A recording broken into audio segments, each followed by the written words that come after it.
हर साल की तरह इस साल भी जम्मू के घराना गांव में गैर मुल्की परिंदों ने अपना डेरा डाला हुआ है, जिसे देखने के लिए कसीर तादाद में सयाह घराना वेटलैंड पहुंच रहे हैं। रिपोर्ट देखिए।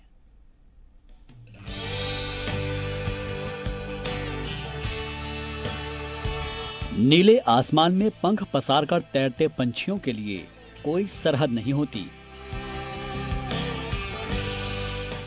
खुली फिजाओं में उड़ने वाले इन पंछियों के लिए सारी दुनिया एक होती है।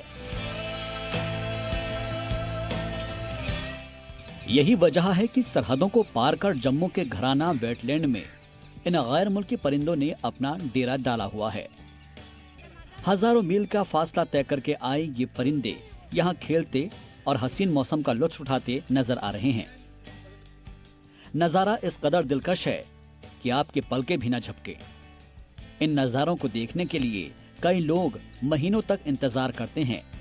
परिंदों की अदाओं और उनके आने से गुलजार हुआ घराना की खूबसूरती को निहारने के लिए बड़ी तादाद में सयाह भी घराना पहुंचने लगे हैं। फर्स्ट टाइम विजिट किया है यहाँ पे वेटलैंड, घराना वेटलैंड के बारे में सुना था, तो बहुत बार सोचा कि यहाँ पे विजिट करें, देखें बर्ड्स के बारे में। मैं वैसे भी एक आर्टिस्ट हूँ, तो मुझे बहुत था कि मैं आके बर्ड्स को देखूँ डिफरेंट। उतना देख नहीं पाए, लेकिन हैं कुछ पक्षी हैं, कुछ डिफरेंट हैं जो हमें रोज़मर्रा की लाइफ में नहीं देखने को मिलते हैं। तो गवर्नमेंट से हमारी यही अपील होगी कि इस विजिटिंग के लिए एक प्रॉपर लोगों के लिए एक अच्छा तरीका बनाया जाए यहाँ पर आने के लिए। और भी मैं सबको कहूँगी कि अपने बच्चों को ज़रूर लाए, बच्चों नॉलेज देने के लिए। जैसे डिस्कवरी देखते हैं तो ये हमारे पास एक लाइव डिस्कवरी है यहाँ पर। घराना गांव जम्मू से 35 किलोमीटर दूर हिंदुस्तान पाकिस्तान इंटरनेशनल बॉर्डर के पास वाक़ है। गांव से हिंद पाक इंटरनेशनल बॉर्डर पर की गई तारबंदी की दूरी 1 किलोमीटर से भी कम है। गांव और तारबंदी के बीच में ही वाक़ जमीन और तालाब ही गैर मुल्की परिंदों की पसंदीदा जगह है। यहीं पर सर्दियों में वक्त गुजारने और गुनगुनी धूप में मस्ती करने के लिए आते हैं ये मेहमान। तो यहाँ पे आते हैं माइग्रेट बर्ड्स, तो अच्छा लगता है देखने में। तो यहाँ पे अप्रोच जो है वो थोड़ी सी ऐसे दिक्कत आती है, पहली बार जो इंसान आए उनको मिलता नहीं है यहाँ पे रास्ता सही। तो यहाँ पे डेवलपमेंट होनी चाहिए। काफ़ी दूर से लोग आते हैं देखने के लिए, बच्चे आते हैं, कुछ सीखने को मिलता है इधर, तो अच्छा होना चाहिए। तो कैसे लगा सर आपको पंछी देखते हुए? बहुत बढ़िया लगा। तो बाहर के जो पक्षी हैं वो देखे, बच्चों को देखने में मिलता है कुछ। परिंदे यहाँ तकरीबन 5 से 8 महीने तक रुकते हैं। हर साल अक्टूबर महीने में गर्मियों के बाद और सर्दियों के आते ही घराना में इन परिंदों के आने का सिलसिला शुरू हो जाता है और दिसंबर आते आते यहाँ परिंदों की रौनक पूरे उरूज पर होती है। इन परिंदों से गुलजार हुए घराना की रौनक मार्च अप्रैल तक बनी रहती है। घराना में आने वाले परिंदों की खास बात यह है कि ये परिंदे आम लोगों के काफी नजदीक तक आ जाते हैं। परिंदों और इंसानों के बीच दूरियां मिट जाती हैं। यही घराना वेटलैंड की खूबसूरती है और यही इसके तवज्जो का मरकज। यहाँ साइबेरिया, न्यूजीलैंड, चीन और मिडिल एशिया समेत कई दीगर इलाकों से परिंदों की तकरीबन 175 किस्में आती हैं, जिनमें bar headed goose, woolly stork, heron, painted stork, common teal, common coot, pintail, greylag goose, northern shoveler, black stork, whistling teals, greylag क्रूज, shelduck, pintail duck, mallard, Garhwal वगैरह के छोटे छोटे झुंड भी हर साल घराना में आते हैं। इसमें से बार हेडेड गूज को घराना की शान माना जाता है। हजारों की तादाद में बार हेडेड गूज का घराना में आना और तमाम लोगों के एकदम करीब चले आना सभी को हैरान कर देता है। जम्मू से अवय परगौल की रिपोर्ट, जी मीडिया। और अब बात कर लेते हैं मौसम के मिजाज की, जहां पर 2 दिनों की राहत के बाद कश्मीर में एक मरतबा फिर से मौसम ने अपना मूड बदल दिया है। 2 दिनों के बाद श्रीनगर समेत कई इलाकों में रात के साथ साथ दिन में भी टेम्परेचर में काफी गिरावट दर्ज की गई है। उधर महकमा मौसमियात का कहना है कि आने वाले दिनों में सर्दी की शिद्दत में इजाफा हो सकता है। वहीं पहाड़ी इलाकों में 2 से 3 दिनों में भारी बर्फबारी भी हो सकती है। फिलहाल आपको बता दें कि श्रीनगर का मिनिमम टेम्परेचर -3.7 डिग्री सेंटीग्रेड दर्ज किया गया है। 2 दिनों में कश्मीर में ठंड से थोड़ी राहत तो मिली थी, लेकिन आज फिर शीतलहर का प्रकोप बढ़ गया है। कश्मीर घाटी में फिर एक बार जहां पर भी जमा हुआ पानी है वो उस पे मोटी बर्फ की परत जो है वो जमती हुई दिख रही है। कई जगहों पर वाटर बॉडीज जो है वो फ्रीज हो गई है। डल लेक के किनारे फिर से जमने लगे हैं। दरअसल तापमान फिर से 0 से काफ़ी नीचे चला गया है। कश्मीर घाटी में कहीं भी ऐसी कोई जगह नहीं है जहां तापमान 0 से ऊपर रिकॉर्ड किया गया हो। तापमान की बात करें तो श्रीनगर में -3.7 रिकॉर्ड किया गया, जबकि पहलगाम में -10 और गुलमर्ग में -8.5 रिकॉर्ड किया गया है। वहीं अगर हम लद्दाख क्षेत्र की बात करें तो लेह में -20.7 और द्रास में हड्डियों को जमा देने वाली ठंड जहां तापमान -26.3 रिकॉर्ड किया गया है। मौसम विभाग के मुताबिक फिलहाल शीतलहर का प्रकोप जो है लगातार कश्मीर घाटी में रहेगा और आने वाले 2 दिनों में फिर से एक बार बारिश और बर्फ यहां पर हो सकती है, जिससे पर्वतों से चलने वाली बर्फीली ठंडी हवाओं के कारण न सिर्फ कश्मीर घाटी बल्कि पूरे उत्तर भारत में ठंड का प्रकोप जो है वो और बढ़ेगा। कैमरा पर्सन फा मंजूर के साथ खालिद हुसैन, जी मीडिया, कश्मीर। बुखार है, छाती बंद होती है, अचानक खांसी, नज़ला, जुकाम, इससे बहुत ज़्यादा लोग परेशान हैं और अस्पतालों का चक्कर काट रहे हैं। यहाँ पे ठंडी है, काफ़ी यहाँ पे ठंड बढ़ चुके हैं, काफ़ी प्रॉब्लम हो रहे चलने में गाड़ियों को। यहाँ पे फॉग भी बहुत है, इसीलिए प्रॉब्लम बहुत हो रहे। सर्दियों से होने वाली बीमारियों से बचने के लिए डॉक्टर लोगों को ज्यादा से ज्यादा एहतियात बरतने की सलाह देते हैं। डॉक्टरों के मुताबिक रोजाना एक्सरसाइज या योगा करना चाहिए। ज्यादा धुंध में सुबह के वक्त वॉकिंग से परहेज करना चाहिए ताकि किसी भी संगीन बीमारी से बचा जा सके।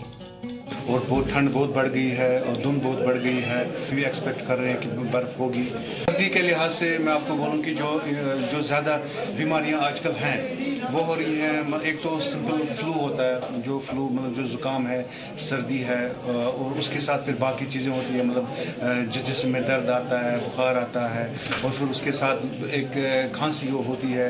तो ये खांसी एक ऑर्डिनरी खांसी भी हो सकती है, लेकिन अगर कोई बीमार कुछ ऐसा हो जो पहले से ही थोड़ा बहुत कमज़ोर हो तो उनमें ये खांसी ऐसी ये प्रॉब्लम कर सकती है कि एक कभी-कभी ये बहुत ही ज़्यादा सीवियरिटी इसकी बढ़ सकती है। बहुत कम टेम्परेचर रह रहा है।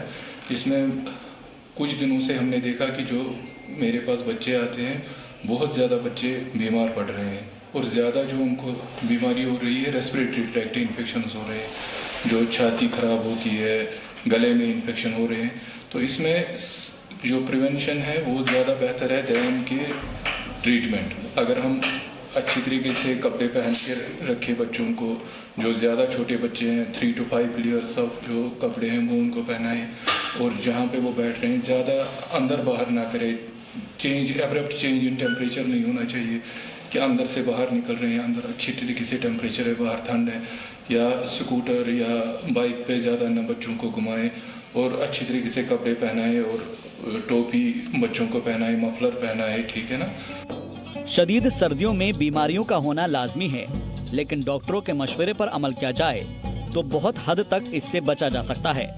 गांदरबल से वकार मंजूर की रिपोर्ट, जी सलाम। और उधर सयाही मकाम गुलमर्ग में ताज़ा बर्फबारी हुई है। बर्फबारी के सबब सयाहों में खुशी का माहौल है और उन्होंने जमकर मौसम सरमा में बर्फबारी का लुत्फ उठाया है। आप तस्वीर में भी देख सकते हैं कि गुलमर्ग में ताज़ा बर्फबारी से सयाहों में खुशी देखने को मिल रही है। लोग इसका जमकर मजा ले रहे हैं, लुत्फ उठाते हुए नजर आ रहे हैं।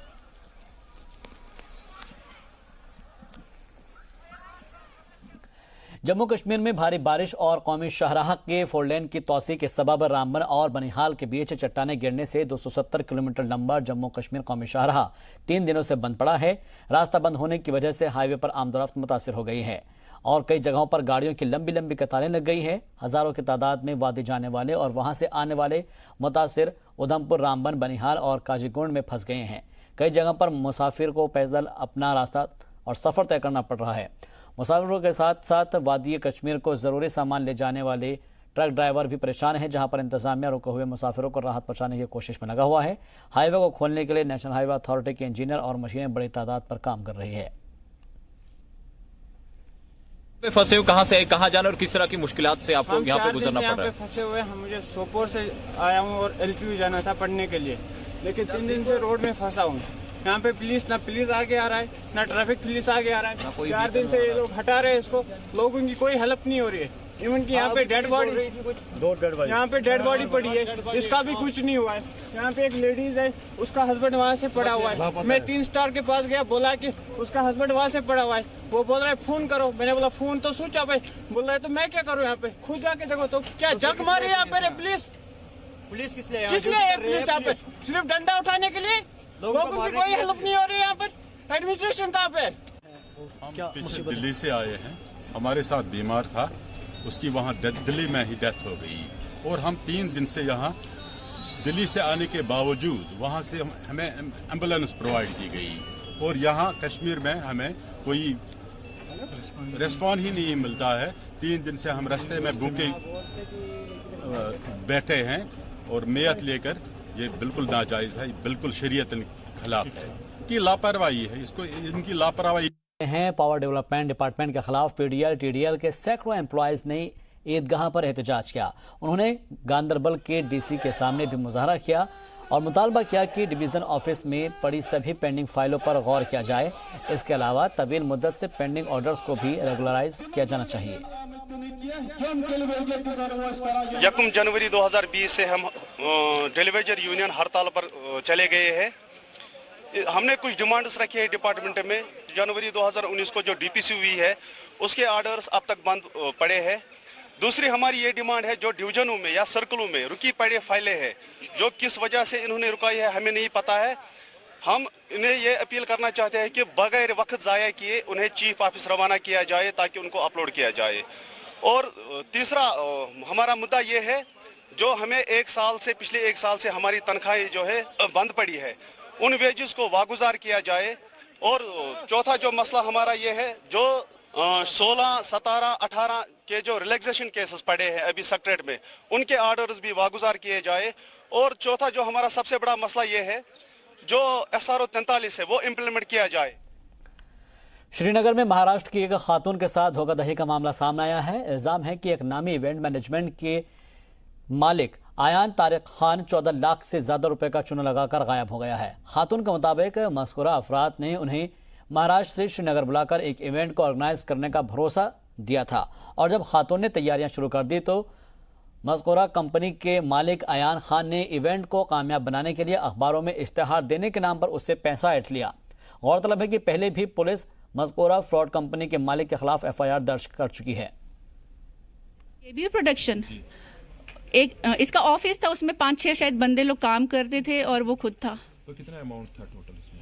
टोटल 14 टोटल सारी चीज़ों का है 14,64,500 जी।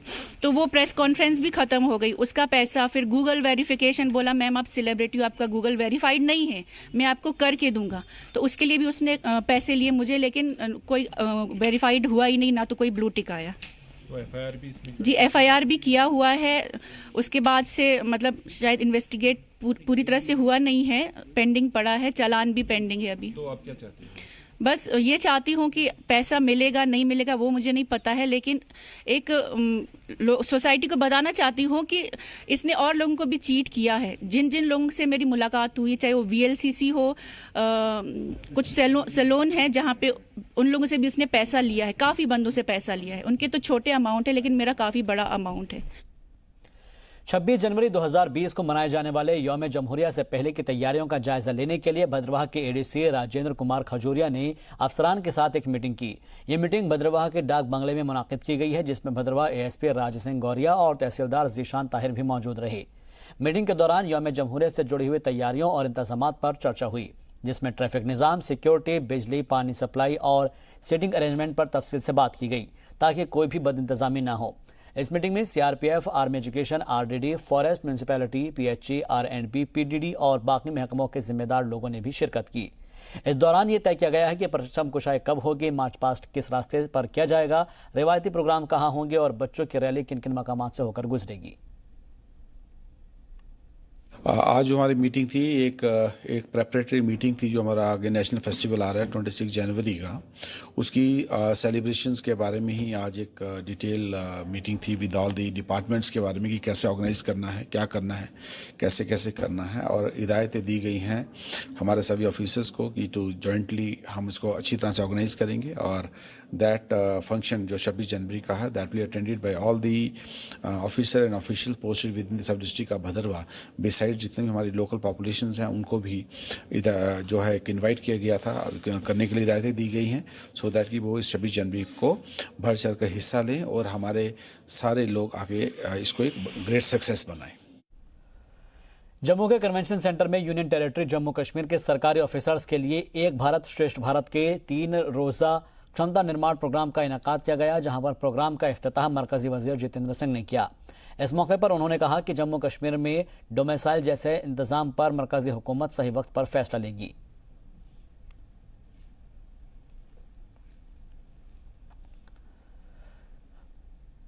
कुलगाम में नीट और जेईई की तैयारी कर रहे तलबा के लिए खुशखबरी है। कुलगाम में अब नीट और जेईई की तैयारी के लिए मुफ्त में कोचिंग क्लासेस चलाई जाएगी। इसका इफ्तिताह डीडीसी शौकत एजाज भट्ट ने किया है। क्लासेस में टेस्ट लेकर 50 बच्चों को चुना गया है और जिनकी तैयारियां कराई जाएगी। Coaching classes government girls higher secondary school में चलाई जाएंगी।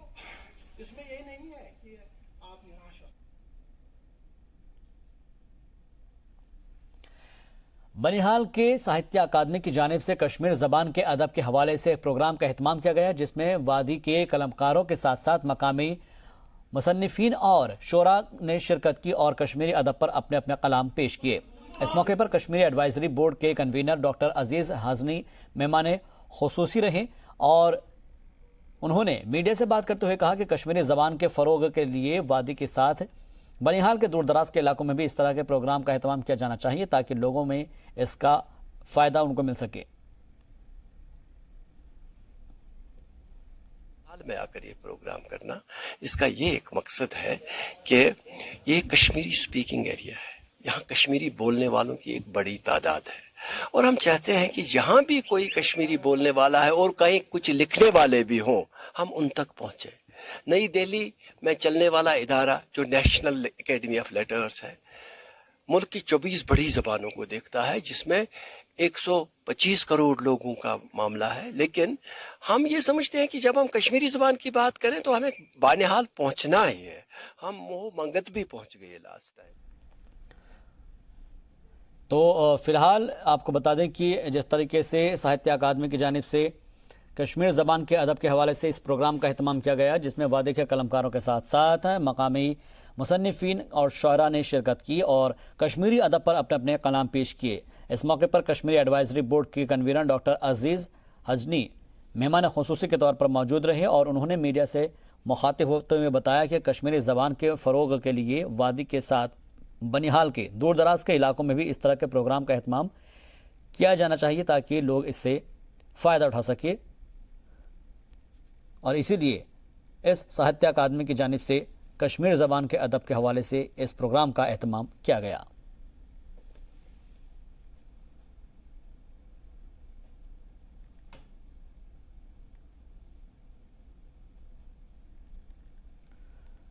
तो फिलहाल वादी के कलमकारों के साथ साथ मकामी मुसन्निफीन और शोरा ने इसमें शिरकत की है और कश्मीरी अदब पर अपने कलाम पेश किए हैं। इस मौके पर कश्मीरी एडवाइजरी बोर्ड के कन्वीनर डॉक्टर अजीज़ हज़नी मेहमान खुसूसी के तौर पर मौजूद रहे और उन्होंने मीडिया से बात करते हुए ये बताया कि दरअसल कश्मीरी ज़बान को फ़रोग देने के लिए ये ज़रूरी हो जाता है कि वहाँ पर कोई इस तरह के प्रोग्राम में जो लिखना जानता हो, बोलना जानता हो, कम से कम उसको तवज्जो दी जाए ताकि वो आने वाले वक्त में इस ज़ुबान को फ़रोग दे सके और जो रवायती ज़ुबान है, जो इलाकाई ज़ुबान है, उसको तरजीह मिल सके। तो दूर दराज के इलाकों में इस तरह के प्रोग्राम का एहतमाम किया जाना चाहिए।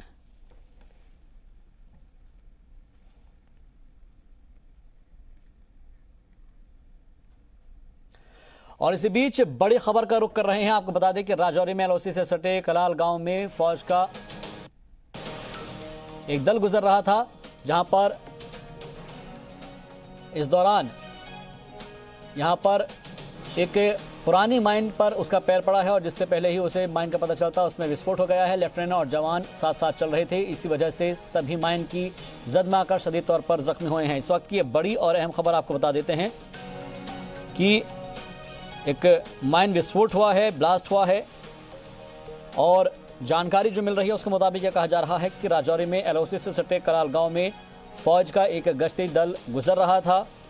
लेफ्टिनेंट की अगुवाई में जब ये पार्टी कलाल में मुआयना कर रही थी तो उसी वक्त फौज के एक जवान का पैर वहां पर पुरानी बिछी हुई माइन पर पड़ा और जिससे उसे पता चलता कि उससे पहले ही उसमें विस्फोट हो गया और इस दौरान लेफ्टिनेंट के साथ साथ जो जवान चल रहे थे वो भी इस माइन की जद में आकर शदीद तौर पर जख्मी हो गए हैं। तो इस वक्त की बड़ी और अहम खबर आपको बता देते हैं कि राजौरी में एलओसी से सटे कलाल गांव में फौज का एक गश्ती दल इस माइन की जद में आ गया है। जी मीडिया नुमाइंदे राजू केनी हमारे साथ मजीद अपडेट के साथ जुड़ गए हैं। राजू, क्या कुछ जानकारी आपके पास? जी, ये एक गश्ती दल था राजौरी के नौशहरा इलाका के डीन कलाल इलाका है। यहाँ पे लाइन ऑफ कंट्रोल पे ये गश्ती दल था और इसमें गश्ती दल जो था इसका जो है एक जवान जो है वो माइन के ऊपर उसका पाँव आ गया और उसके बाद इसमें विस्फोट हो गया। 4 जवान जो थे, एक ऑफिसर जो था, ये घायल हो गए। इनको उधमपुर जो है कमान हॉस्पिटल उसी समय हेलीकॉप्टर के जरिए में शिफ्ट कर दिया गया। आपको मैं बता दूं कि ये जो इस किस्म के जो हादसे होते हैं ये इन इलाकों में इसलिए भी आम माने जाते हैं क्योंकि ये इलाके जो होते हैं जहाँ पे इन्फिल्ट्रेशन के रूट होते हैं वहाँ पे माइंस जो हैं लगाई होती हैं ताकि दुश्मन वहाँ से क्रॉस ना कर सके, मिलिटेंट्स वहाँ से क्रॉस ना कर सके।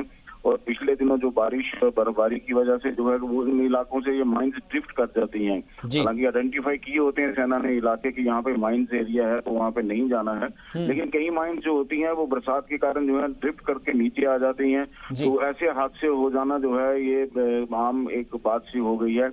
लेकिन फिर भी ये अफसोसनाक हादसा है जिसमें 4 जवान जो हैं इंक्लूडिंग एक ऑफिसर जो है वो इसमें जो है वो जख्मी हुए हैं। हालांकि उनको स्पेशलाइज्ड ट्रीटमेंट जो है उधमपुर के कमान हॉस्पिटल में दिया जा रहा है और सेना ने उस इलाके में और ज्यादा जो है प्रिकॉशंस लेके जो है वो जो पेट्रोलिंग है उसके लिए जवानों को कहा है क्योंकि ये इलाका जो है इन्फिल्ट्रेशन के लिए भी काफी बदनाम इलाका है।